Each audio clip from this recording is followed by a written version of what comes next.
3 ஆண்டுகளுக்கு முன்னர் இம்மாமன்றத்தில் பெருமிதத்தோடு மாண்புமிகு முதலமைச்சர் அவர்கள் அறிவித்த வரலாற்றில் இடம்பெறவிருக்கும் வாசகத்தை நாம் நினைவுகூர்ந்து இரும்பின் உறுதியோடு உறக்கச் சொல்லுவோம்.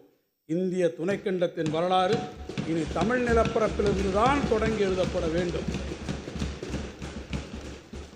தமிழ் பண்பாட்டின் சிறப்புகளை உலகறிய செய்திடும் முயற்சியின் தொடர்ச்சியாக எதிர்வரும் 2025-26ஆம் ஆண்டில் தமிழ்நாட்டில் தொல்லியல் அகழ்வாராய்ச்சிகள் சிவகங்கை மாவட்டம் கீழடி, தூத்துக்குடி மாவட்டம் பட்டணமருதூர், தென்காசி மாவட்டம் கரிவலமந்தநல்லூர், நாகப்பட்டினம் மாவட்டம் நாகப்பட்டினம், கடலூர் மாவட்டம் மணிக்கொல்லை, கள்ளக்குறிச்சி மாவட்டம் ஆதிச்சனூர், கோயம்புத்தூர் மாவட்டம் வெள்ளலூர் மற்றும் சேலம் மாவட்டம் தெலுங்கனூர் ஆகிய இடங்களில் மேற்கொள்ளப்படும் ஊரக வளர்ச்சி, ஓலை குடிசைகளில் வசிக்கும் ஏழை குடும்பங்கள் குறித்து முத்தமிழறிஞர் கலைஞர் கொண்டிருந்த கருணையினையும் குடிசையில்லா தமிழ்நாடு அமைந்திட வேண்டும் என்ற அவரது பெருங்கனவையும் நினைவு கூறும் வகையில் கடந்த ஆண்டு கலைஞரின் கனவு இல்லம் எனும் புதிய திட்டம் அறிமுகப்படுத்தப்பட்டது. வரும் 2030ஆம் ஆண்டிற்குள் தமிழ்நாட்டின் ஊரகப் பகுதிகளில் 8 லட்சம் கான்கிரீட் வீடுகள் கட்டித்தரும் நோக்கத்துடன் சென்ற ஆண்டு தொடங்கப்பட்ட 1 லட்சம் புதிய வீடுகள் கட்டும் பணிகள் அனைத்து மாவட்டங்களிலும் விரைவாக நடைபெற்று வருகின்றன. அதைத் தொடர்ந்து 2025-26ஆம் ஆண்டில் 1 லட்சம் புதிய வீடுகள் 3500 கோடி ரூபாய் மதிப்பீட்டில் கட்டும் பணிகள் தொடங்கப்படும்.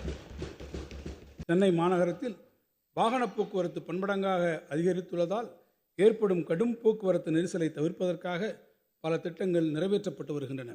அதன் ஒரு பகுதியாக வேளச்சேரி, கிண்டி உள்ளிட்ட பகுதிகளில் வசிக்கும் சுமார் 7 லட்சம் மக்கள் பயன்பெறும் வகையில் வேளச்சேரி பிரதான சாலையிலிருந்து குருநானக் கல்லூரி சந்திப்பு வரை 3 கிலோமீட்டர் நீளத்திற்கு ஒரு மேம்பாலம் 310 கோடி ரூபாய் மதிப்பீட்டிலும், அதேபோன்று ரயில்வே துறையுடன் இணைந்து கொருக்குப்பேட்டை ரயில்வே மேம்பாலம் சுமார் 1 லட்சத்திற்கும் மேற்பட்ட அப்பகுதி மக்கள் பயன்பெறும் வகையில் 70 கோடி ரூபாய் மதிப்பீட்டில் பெருநகர சென்னை மாநகராட்சி சார்பில் அமைக்கப்படும். சென்னை பெருநகர மாநகராட்சியின் ஒருங்கிணைந்த திடக்கழிவு மேலாண்மை திட்டத்தின் கீழ் கொடுங்கையூர் குப்பை கொட்டும் வளாகத்தில் உயிரி எரிவாயு பயோசிஎன்ஜி நிலையம், இயற்கை உரம் தயாரிக்கும் நிலையம், தானியங்கி பொருள் மீட்பு மையம் ஆட்டோமேட்டிக் மெட்டீரியல் ரெக்கவரி ஃபெசிலிட்டி மற்றும் 21 மெகாவாட் திறன் கொண்ட திடக்கழிவிலிருந்து மின்சாரம் தயாரிக்கும் பணி 3450 கோடி ரூபாய் திட்டக்காலத்திற்கான மதிப்பீட்டில் தொடங்கப்படும். மகளிர் நல திட்டங்களுக்கெல்லாம் மகுடம் வைத்தது போல் அறிவிக்கப்பட்ட கலைஞர் மகளிர் உரிமை திட்டத்தின் மூலம் ஒவ்வொரு மாதமும் 1,15 லட்சம் குடும்ப தலைவிகளுக்கு மாதம் 1000 ரூபாய் அவருடைய வங்கிக் கணக்கில் நேரடியாக செலுத்தப்பட்டு வருகிறது.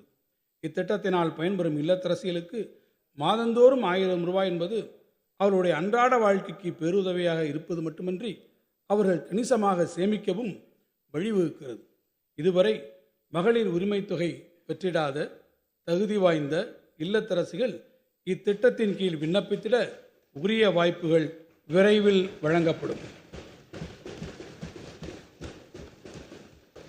மகளிர் நலன் காக்கும் இத்திட்டத்திற்காக இந்த வரவு செலவு திட்டத்தில் 13,807 கோடி ரூபாய் நிதி ஒதுக்கீடு செய்யப்பட்டுள்ளது. 3ஆம் பாலினத்தவரின் நல்வாழ்விற்கென நாட்டிற்கே முன்னோடியாக பல்வேறு புதுமையான திட்டங்கள் தமிழ்நாட்டில் நடைமுறைப்படுத்தப்பட்டு வருகின்றன. இவர்களின் சமூக பொருளாதார மேம்பாட்டினை உறுதி செய்து வாழ்க்கையில் வெற்றி பெற அவர்கள் உயர்கல்வி கற்பது இன்றியமையாததாகும். எனவே புதுமை பெண் மற்றும் தமிழ் புதல்வன் திட்டத்தின் கீழ் உயர்கல்வி பயிலும் மாணவ மாணவியர்களுக்கு மாதந்தோறும் 1000 ரூபாய் உதவித்தொகை வழங்கும் திட்டம் இவர்களுக்கும் விரிவுபடுத்தப்படும்.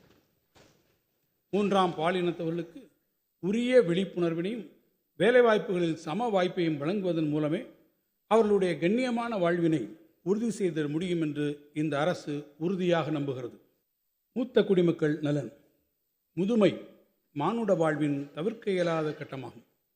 தனிமை, மருத்துவ நலன் மற்றும் பொருளாதார சார்பு உள்ளிட்ட பல்வேறு சவால்களை எதிர்கொள்ள நேரிடும் மூத்த குடிமக்களின் முழுமையான பராமரிப்பிற்கென மதுரை, கோயம்புத்தூர், திருச்சி, சேலம், திருப்பூர், ஈரோடு, தூத்துக்குடி, வேலூர், தஞ்சாவூர் மற்றும் திண்டுக்கல் உள்ளிட்ட மாநகராட்சிகளில் 10 கோடி ரூபாய் நிதி ஒதுக்கீட்டில் 25 அன்புச்சோலை மையங்கள் அமைக்கப்படும். இந்த பகல் நேர பாதுகாப்பு மையங்களில் முதியவர்கள் தோழமை உணர்வுடனும் பயனுள்ள பணிகளிலும் ஈடுபடலாம். பகல் நேர பராமரிப்பு உதவி, அத்தியாவசிய மருத்துவ பராமரிப்புக்கான ஏற்பாடுகள் மற்றும் பொழுதுபோக்கு நடவடிக்கைகள் உள்ளிட்ட பல்வேறு சேவைகளை தன்னார்வ தொண்டு நிறுவனங்களின் துணையுடன் இந்த அன்புச்சோலைகள் வழங்கும்.